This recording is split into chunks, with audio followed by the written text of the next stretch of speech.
Human groups are made of human systems. This show stands at the practical intersection of counterintelligence, trauma psychology, and systems thinking. My research focuses on how people, groups, and institutions lose the ability to see reality clearly, and what happens when decisions keep getting made anyway. I'm Kip Perez, and this has changed the game.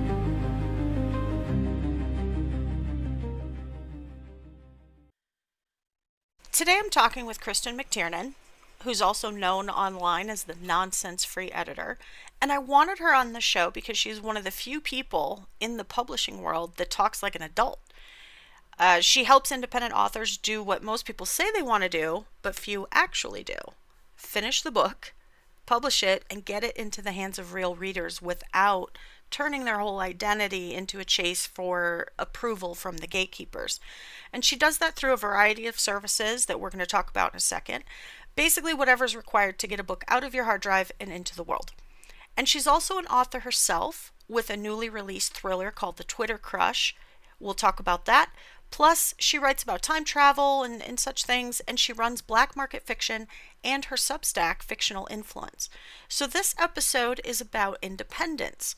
What does it cost? What does it buy you? And why do so many creative types say they want freedom, but still measure success with somebody else's ruler?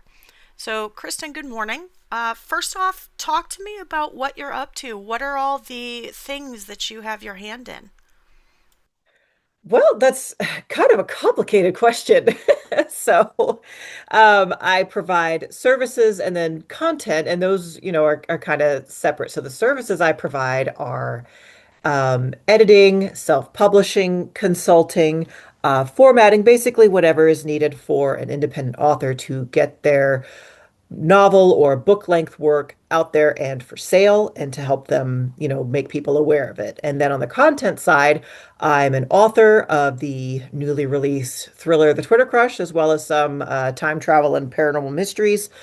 And I also have a digital magazine called Black Market Fiction, and then my regular Substack newsletter called Fictional Influence. So you have your hands in all the pies. All the pies. It's messy in this kitchen. But I do want to talk, before we even get into anything else, I do want to talk about the Twitter Crush because it did just release. So I want to make sure Mhm. that we talk about that. And having been one of the pre-release readers, so good. It was so good, Kristin. I'm really glad because, just because I like what I write doesn't mean that anybody else is gonna. And so the reviewers seem to like it. So I was like, oh, thank God. No, and even from a perspective, if somebody doesn't read fiction, it's still good. And I think that's what makes the difference between, because lots of people write fiction, right? Mhm. And lots of people like fiction. But for me, I don't really read a lot of fiction, but yours I did and thought it was great. So where can people get that? Because I want to put that right up front. So that is released wide. So it is, of course, available at Amazon and ebook, paperback, and hardback. I did spring for the jacketed hardback. And it's also available at Barnes and Nobles and then the other smaller retailers. If you're an ebook reader, you can also buy it direct from me at shop.blackmarketfiction.com. Perfect. So now that we got that out of the way, one of the articles, and actually this is kind of a common theme in your articles, you argue that most people aren't actually trying to change publishing, they're trying to be accepted by it. And that kind of goes back to what I always talk about orientation, how you see reality, and what options that makes available to you. So let's talk about that. What does that mean to say I'm an indie writer? Also, I would really like it if Simon and Schuster or whoever would pick up my book. Right. And I did have some confusion from the readers on this. They're taking it as an ideological stance, like, I hate traditional publishers and you should, ignore them. But that's not what it is. What it is letting the work speak for itself. You have created something and you are selling it. This is a product. Yes, it might also be art as well. It might be expressive of you and your worldview, but it is a product. You are selling it. You would like to make profit from it. Now, if you go the traditional route, you are going to be statistically shut out of that. And so, without that option available to you, you're like, okay, I'll be indie. And a lot of people get caught up on that. It's like, oh, the trad pub sucks. They sucks. I hate them because they won't take my stuff. But if they did take their stuff, then they would like them. And my position on that is that's not why you should hate someone because they reject you. If you hate trad pub, you should hate them because you don't get paid if you go to trad pub. You should hate them because they'll make you change your work and you're locked into a contract. So you have to change your work if they tell you to. That's why you should hate them. It's not because like you're a jilted ex-boyfriend and they don't want you. And what I found is a lot of the very vocal, like, huh, go indie, okay, but if trad came calling, hey, could you just switch the sexuality of their protagonist? They would do it because they want that status, they want that approval. And the only reason that they went indie in the first place is because, trad wasn't available to them. And this is to say nothing of there are some people who go hybrid where they're like, okay, I'm a successful indie. I'm keeping the rights to my book. But I don't really want to mess with the audiobook. So if Blackstone Audio came around and said, hey, can we just have the audiobook rights? Sure, say yes, of course. You don't want to do it yourself. You're not losing, you're only gaining. So do that. So it's not a pick a side and stay loyal. It's a are you looking out for your own interests and are you looking out for the interests of your readers who like the work that you produce and what you have to say? And there are way too many authors who are still hung up on getting patted on the head by people who hate them. They just won't admit it out loud. Why is that though? Why do so many people adopt this outsider, rebel, kind of edgy identity, but they're still measuring themselves on insider metrics? I honestly don't know. I think it's maybe a vision of themselves that they had when they were young. Because, we all grew up, if you grew up in the 90s and the 2000s, you saw all those movies about the scrappy underdog who got the publishing deal and that was their happy ever after. And we hang on to those narratives, even though it wasn't necessarily ever true. It was certainly more true than it is now. But we just write a story in our head and then get frustrated with reality because it doesn't live up to that. And there's this idea of, oh, well, if I get a book publishing deal, the boss who fired me, he'll know I'm awesome. The wife who left me, she'll know I'm awesome. It's this whole wrapping up of justification and validation that can get really weird and kind of sick in some cases, depending on, the story they wrote for themselves. I don't understand it, but it's very prevalent in the so-called indie author community. I think what you're talking about is fused identity, right? Mhm. Where my value as a human is attached to this product as opposed, and then it goes back to something I've talked about in previous episodes is so that I matter, I'm going to do this thing, and I don't matter unless that person or that company or that publisher says that I matter. Whereas it sounds like a true indie writer is saying, I already matter. How will I now act in light of that?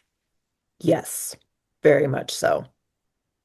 So this kind of segues into you talk about people choosing poverty with permission over Mhm. independence without approval. So it sounds like that's also driving that, where I need to matter so bad that I'll be poor to do it, as opposed to I already matter, therefore I'm going to be independent, and I really don't care what people think of that. Yeah, and I've known several authors, and one in particular, this is someone, who's from Kansas City, so I know him in real life. He signed an atrocious, and this wasn't even for like a big five company. This was a small local press who was kind of tangentially connected with New York. And I think he made something like 4 cents per paperback book.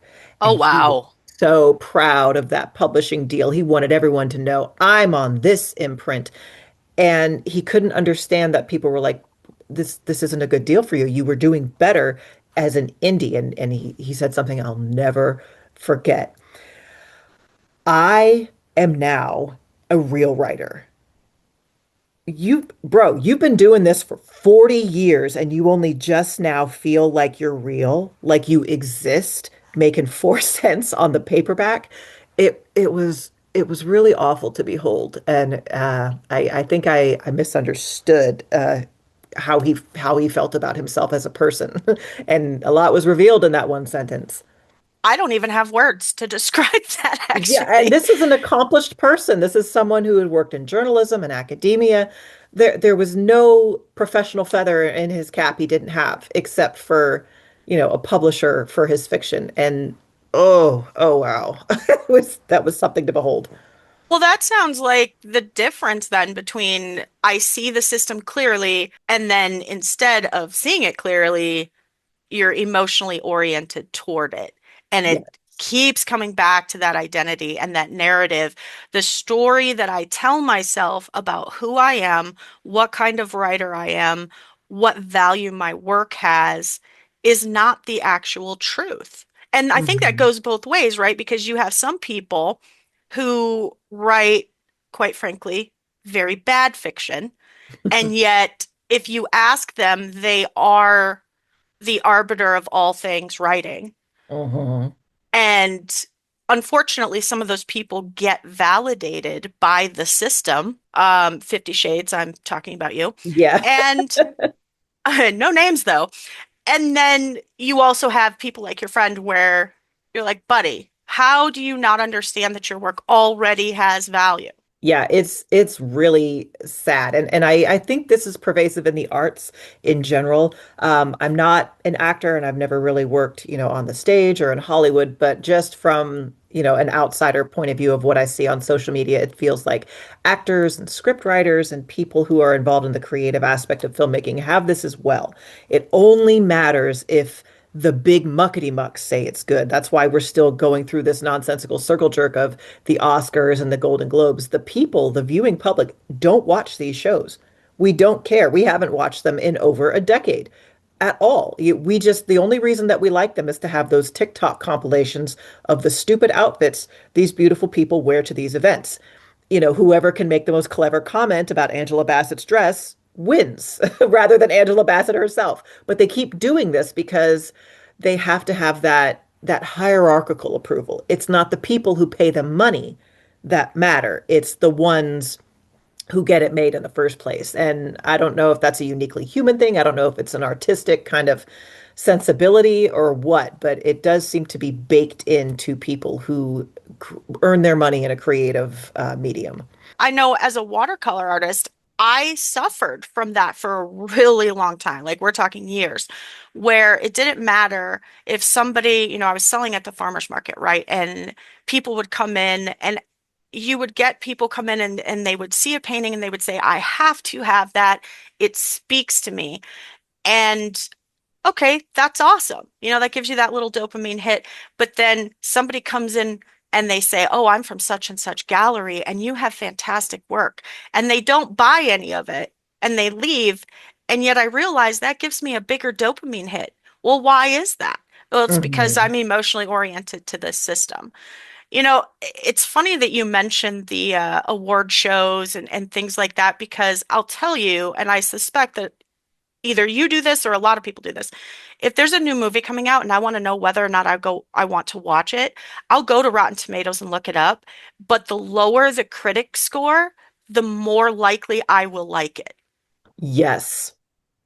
And there's such a schism there, and I think the usual suspects, the critical drinker, neurotic, they've thrown those graphics up on screen where the audience score will be very high and the critic score will be very low, and it's becoming more and more common where it's just like what even is a critic anymore? Because what the criteria that they're judging off is not at all what the actual paying public is judging it off of.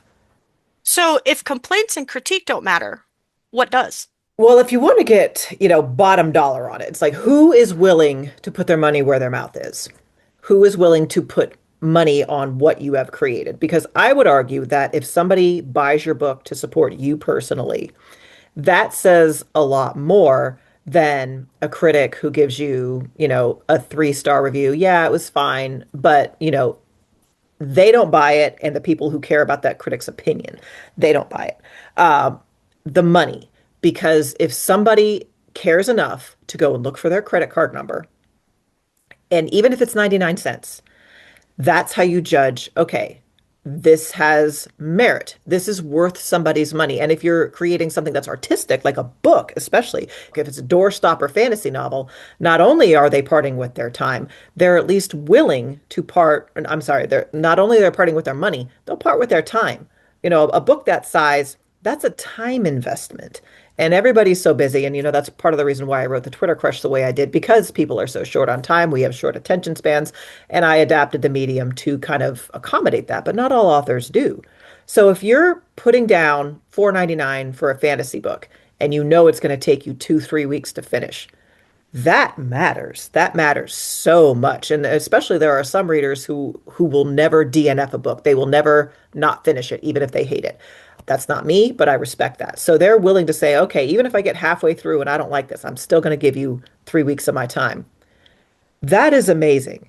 That is a sacrifice someone has made for the art that you created. And that matters so much. That should be validating that either your work itself has merit, or even if they hated it, you were compelling enough. You, artist, were compelling enough that they still sunk their money and time into you. So for So me, that's what matters. so really then it does come down to how many people bought it, not just who's talking about it or who mentions it or whatever. I mean, all of these things are good, shares Mhm. and whatnot. But where the rubber meets the road is how many people are buying your crap. So, with that in mind, it seems the goal then would be get your stuff in front of so many people, and let the law of large numbers work for you, where the more people who see it, the more people who will buy it. But that's where we get into the system as it stands. So for people who think self-publishing on Amazon is the way it's done, how would you just briefly even begin to touch that narrative? Like, how do you start to break that? I don't tell people they're wrong. I say, look, Amazon is one avenue. And honestly, there's no harm in putting everything you create on Amazon, even if it's a low content book, even if it's a journal. Put it on Amazon, whatever, social proof if it makes you feel better, but that's not necessarily where you're going to be put in front of people. Especially with Amazon ads being a very, a pay for play thing now, you have to sink a lot of cash into Amazon ads for it to even, make a dent. So that's really for the big players. So where are your readers? Where are they? Are they on Reddit? That's where you need to be, and that's great because Reddit is free. Are they the book hoarders who subscribe to all of these newsletters? There's subscribers to BookBubs, there's subscribers to Free Booksy. What are they subscribers to? How can they see your book? You want to start off with ARC sites like NetGalley. It doesn't have to be a new release for you to put your book on NetGalley. And that's where all the little TikTok book reviewers are and the Bookstagram. You want to make sure that they see your cover, even if they don't immediately click on it, say, yes, I must have this. But they see it once, they see it again on a Goodreads ad, they see it again on the BookBub newsletter, they see it there, they see it there. Okay, you know what? Fine, I'll give it a try. You want to make sure that it's in front of people because, I don't want to say, okay, your book has value the more people buy it. As a percentage, who saw your book and who decided to get it? That's how you know, okay, about 80% of the people who heard about it wanted it. Awesome. So let's just make that number of the percentage of people who see it bigger. So this is part of the service that you provide is if I'm an indie writer writing a book and I come to you and say, I don't even know where to begin because all I know is Amazon, that's what you do, correct? Yes. And when I talk about marketing, what I usually talk about is platform first marketing. Because you need to know who your reader is. And a lot of times people don't. It's like they don't even know what they're writing. They write the book that is in their heart and they don't really think about, okay, but where would that be shelved? What are your comps? Who are the people you're aiming for? And they don't think about it because they're writing the book that they want to read. Well, okay, but you're a sample size of one. And you're not going to find that one-to-one match. Who else likes your stuff? And if you don't have, any kind of a social media following, if you don't have any kind of a newsletter, you don't know who's interested in you. So you want to start off, build a platform on whatever speaks to you. If that's Reddit, text only, no pictures, awesome. Do that. If it's something like Twitter, again, text or Substack, do that. If you're more of a video person, you're like, I don't really, weirdly, I'm an author, but I don't like to, do text social media. I like to do Instagram. I like to do TikTok. Okay, do that. Find out who resonates with you. Even if you only have 100, 200, 300 followers, that's still a good sample size. Who are these people? What do they say in your comments? What are they following? What are they liking? Take take note of what people who are interested in you, what are they interested in? And then sort of make your decisions based on that because you just want to take that and multiply it. You're really describing the behavior changes that would come when someone truly exits the system instead of keeping one foot in indie and one foot in the system, still operating from this secret pick me mentality. So if somebody's really gonna say, I'm gonna go all in indie, they would hire someone like you. If someone wants to be truly indie, are these the behaviors they would do, or are there more? These are the behaviors, but then it's also a mindset thing because I can't tell you how often, someone will come up with a slam bang piece of content and be like, oh, the, a lot of people are going to be mad at this. I don't know if I want to post this. Okay, who? Who will be mad at it? Oh, the hashtag writers community on Twitter, they get really mad at this. I don't want them to dogpile me. Why not? Are they your target audience? Because they're not mine. You shouldn't be writing for other writers, certainly not failed writers, which hashtag writing community is. Oh, well, agents follow me. So you're doing this yourself, right? So there's still that mentality of, oh, I better toe the line or I'm going to get in trouble. I'm going to nuke my career before it starts because some shithead on social media doesn't like that, I said whatever I said. Um, and that's bad because you're self-censoring to fit in with somebody who you're not even trying to sell to. You're not trying to be indie. You're still trying to earn approval with building your platform. Just to kind of wrap up, what does real leverage look like for an indie writer that is really desperate to get out of the system and isn't sure how to do it? It sounds like you start with orientation, you start with mindset. Yes, you have to start with mindset because you can't really build an authentic platform, something that people will really resonate with if you still have one foot in other people's approval. You're not trying to weasel into somebody else's frame. You are trying to get people to be attracted to yours. So that needs to come first. And then once you know what you want to build, the product that you want to build that platform around, then you can start to make good decisions and who you want to be in your audience. Like for me, my platform is just really wide. I do a lot of things, but I am very firm on repulsion marketing. If you are one of these cancel pigs, don't buy my shit. I don't want to hear from you. I don't want your money. I don't want you around me. I don't want you in my comment section, sassing my actual buyers. I don't want you. I don't want you anywhere near me. And, it doesn't take long for that word to get out. Like it's very rare people, take an attitude with me on social media now or troll me. They'll screenshot me and do a post on their own account, but they won't say anything to me because they know better because I'm not a weak target and they know that I don't care. If you give me a 1-star review, I'm going to post that 1-star review and I'm going to laugh at you. And then the people who like me are going to laugh at you too. So you have to have that framework if you're going to be truly independent. Because if there's one thing a conformist hates, it's someone who's truly independent, especially when you succeed. I love your Twitter feed. I'm not gonna lie. I think it's hilarious. And I love this position that you take where, you know what, you're free to make fun of me and I will make fun of you back and we'll all have a great time. Hmm. And where can people find your stuff if I've already had people talking about you coming on the show and saying, "Oh, I really want to hear that episode," because they are writers. So where could they find your services? Where can they get in touch with you? If you want actual services, you can go to nonsensefreeeditor.com. If you just want to consume content, depending on what kind you like, if you're looking for fiction and kind of, you know, magazine content where you get feature articles and then original short fiction, you want to go to blackmarketfiction.com. And then if you're a writer, if you are an aspiring creator, then you can find me on Fictional Influence, which is my Substack, or Nonsense Free Kristen YouTube channel. And of course, I'm Kristen underscore fiction on Twitter. And not a lot of value over there. I just shit talk. So, make your decisions accordingly. There is value in that, I think.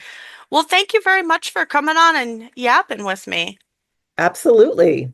If you strip the conversation that Kristen and I just had down to its bones, it's a lot less about publishing and a lot more about orientation, and specifically what happens when your identity gets fused to a system that you don't actually control. That's the trap that Kristen kept pointing at from a dozen different angles, right? You can call yourself indie, you can posture as a rebel, you can tweet like you're outside the machine, and still be living for that insider approval, still looking for that pat on the head, and still measuring yourself by a hierarchy that isn't even built to serve you and actually hates you. And the cost of that is emotional and practical.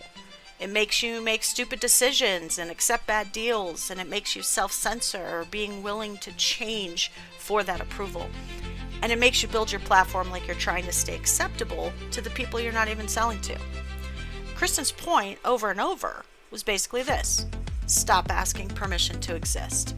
If you made something, treat it like something real. Let the work speak for itself. Put it in front of the people who actually want it. And then watch what happens when you start caring more about buyers than bystanders. That's what real leverage looks like. Not clout or critics, but when people will pull out their credit card and give you money and time because your work matters to them. So if you're listening to this and you felt that weird internal tension, wanting independence but still craving the approval, don't moralize it, but notice it, because that's data. That's your orientation, showing you where you're still emotionally attached to the old system. And the good news is you can leave. In practice, you can actually leave. You can stop trying to be chosen and start building something that stands on its own. I'm so grateful for Kristen coming on and being exactly what her name promises: nonsense free. Until next time, this has changed the game.